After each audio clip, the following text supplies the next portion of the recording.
दो अलग अलग गांव थे, एक पहाड़ की गोद में और दूसरा नदी के किनारे। दोनों गांव खूबसूरत थे, लेकिन हमेशा एक दूसरे से मुकाबला करते रहते थे। एक दिन दोनों गांवों के सरदारों ने फैसला किया कि एक अनोखा मुकाबला किया जाए। यह मुकाबला चोरी का होगा, लेकिन शर्त यह होगी कि कोई नुकसान न हो। मुकाबला यह था कि दोनों गांवों में से कोई एक चोर दूसरे गांव में जाए, वहां से अक्लमंदी का खजाना चुपके से चुरा कर लाए। जो चोर ये काम सबसे अधिक होशियारी से करेगा वही विजेता कहलाएगा। दोनों सरदारों ने अपने बेहतरीन चोर चुने। नदी किनारे वाले गांव ने चरको नामक चोर को चुना। चरको होशियार, चुपचाप और जंगल में चुपके से चलने का माहिर था।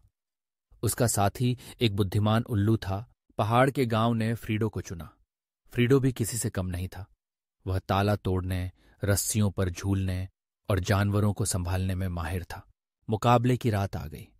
दोनों चोर विभिन्न रास्तों से दूसरे गांव की ओर रवाना हुए। जंगल में हल्की सी बारिश हो रही थी और हवाओं में सरगोशियां सुनाई दे रही थीं। फ्रीडो ने एक नक्शा साथ लिया और अपने कपड़ों में चाबियां छिपा लीं। वह धीरे धीरे चलते हुए खजाने वाले घर की तरफ बढ़ा।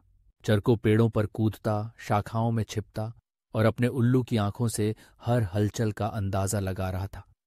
दोनों का मकसद एक ही था, गांव की संपत्ति चुराना। पहाड़ी गांव में खजाना एक पुराने हवेली के अंदर रखा गया था, जहां दो पहरेदार और एक बिल्ली हमेशा चौकसी करती थी।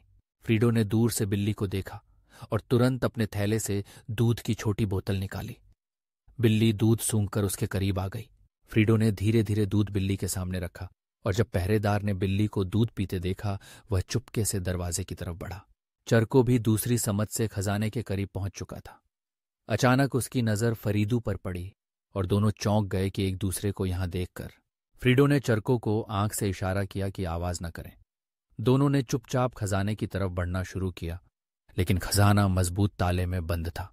फ्रीडो ने एक खास चाबी निकाली और ताला खोला। खजाने के अंदर सोने के सिक्के, एक पुरानी किताब और एक जादुई आईना रखा था।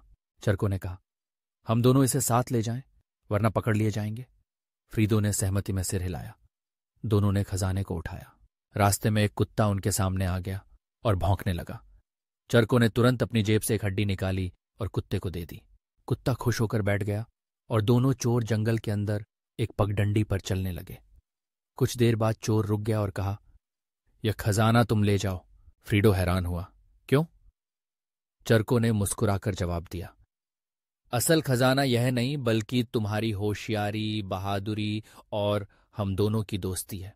सुबह फ्रीडो अपने गांव पहुंचा, खजाना सरदार को पेश किया और सारी कहानी सुनाई। गांव वाले आश्चर्य और खुशी से झूम उठे। फ्रीडो को इनाम दिया गया। चरको अपने गांव वापस गया और अपने उल्लू के साथ बैठकर मुस्कुराने लगा।